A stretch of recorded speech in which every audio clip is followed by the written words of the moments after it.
Okay, explain ko na. Ang totoo kasi, hindi ko alam yung nangyari. Okay naman ako kagabi. Nagising na lang ako. Nakawala yung phone ko, hinahanap ko, hindi ko makita. Tapos yung sound notification lumalabas na lang sa bibig ko. Tapos, ito to. Bigla na lang may phone sa loob ng katawan ko. So, you mean parang isa na lang kayo ng phone mo? Ganon? I-message ko po kaya. No? Text message. Text message. Tamo.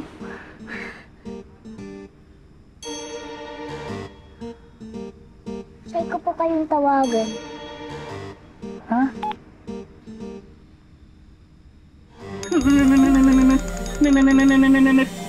Tama na. Dad, i-mute mo kaya? Tama. Tawagan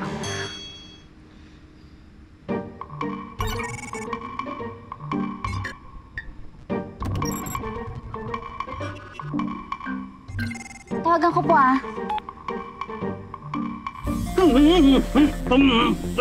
Tama na. End ko na. Eh, Han, kung i-off mo kaya? Off?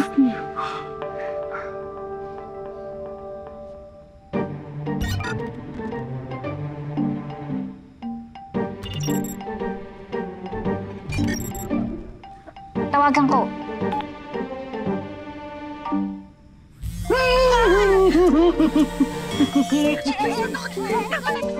Sorry. Ay! Oh, bakit gano'n? Paano ba naman kasi ang nangyari? May gumulang ba sa'yo? Ano ba? May nakaaway ka ba? Hindi ko alam. May nag-magic ba? Hindi ko alam.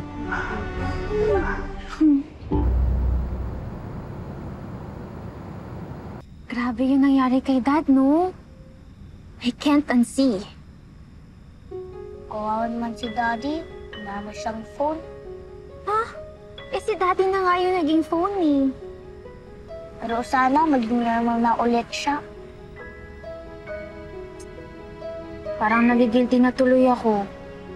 Feeling ko kaya nagkakaganon si Daddy kasi puro tayo pabili ng potions, ng stars.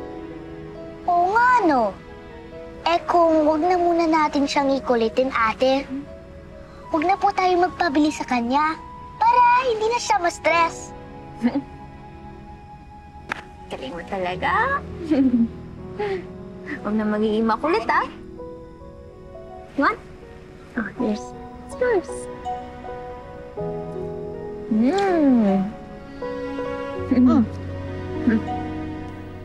Ano na ngayon yan? Paano na trabaho mo? Ayun.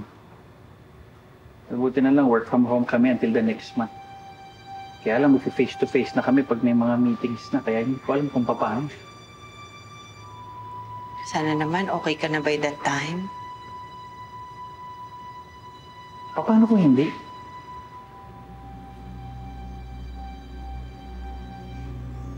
Hindi ko na alam. Sure ka ba na wala kang idea kung sino may gawa sa'yo niyan? Wala ka bang ibang pinahiram o pinahawak ng phone?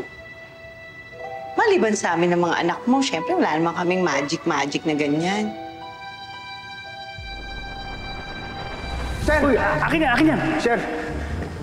Buti po na nadampot ko, nalaglag po eh.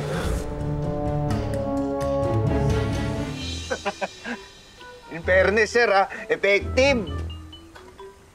Teka, ano? In fairness. So, ikaw nga may gawa nito? Oo, sir. Aminin ko na, sir. Ako po talaga yung nag-magic sa inyo. Eh, hinimas ko lang naman ng slight yung cellphone nyo kasi mukhang overuse, sir. Pagod na pagod. Kaya, smartphone ka na ngayon. So, ikaw nga. Ikaw nga may gawa nito sa akin. Ano ba yung kasalanan ko sa'yo, ha? May utang ba ako sa'yo? May galit ka ba sa akin? May problema ba tayo, Brad, ha? Sir, kalma lang kayo, sir. Ginagawa ko lang naman yung trabaho ko. Oo, trabaho mo mag-deliver. At tumupad ng wish.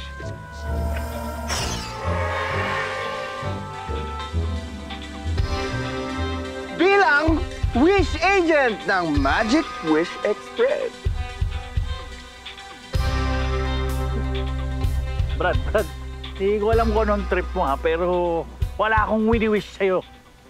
Sir, kayo po wala. Pero yung asawa nyo, nag-wish. Malinaw ang narinig ko sa asawa nyo, sir.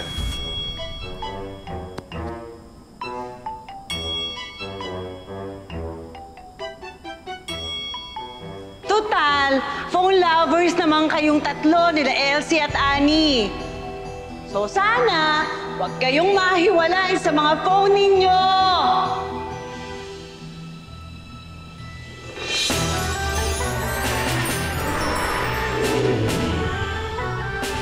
Kaya yun! Her wish is my magic wish! Sir, di ka na mahihiwalay sa smartphone mo. Ayoko to. Hindi ko to ginusto. Please, bawiin mo to. Please, tanggalin mo to sa akin. Bawiin mo, please! Bawiin mo, bawiin mo, Sir, please. hindi pwede, sir. Eh kasi kahit na gusto kong bawiin yan dahil G na G ka sa akin, sir, hindi ko magagawa yun. Yung asawa niyo po yung nag-wish. Dapat, siya makiusap sa akin. Ganun? Sir, Sandali. Oh. Sandali dito, ha? Sandali, ha? Diyan ka lang, ha? Sandali, ha?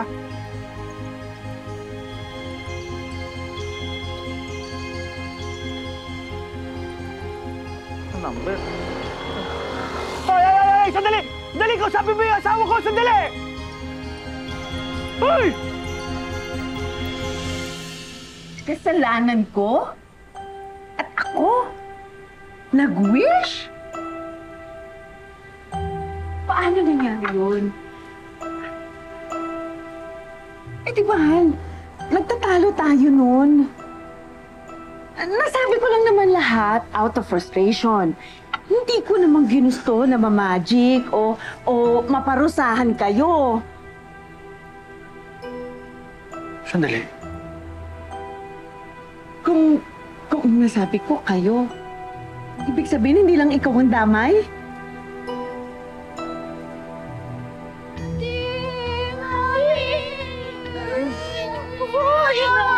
Ano sabi ko? It's okay.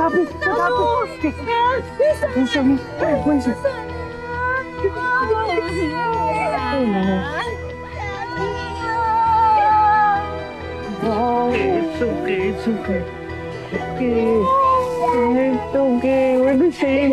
We're the same. Oh, Daddy, we're the same na. Bakit na?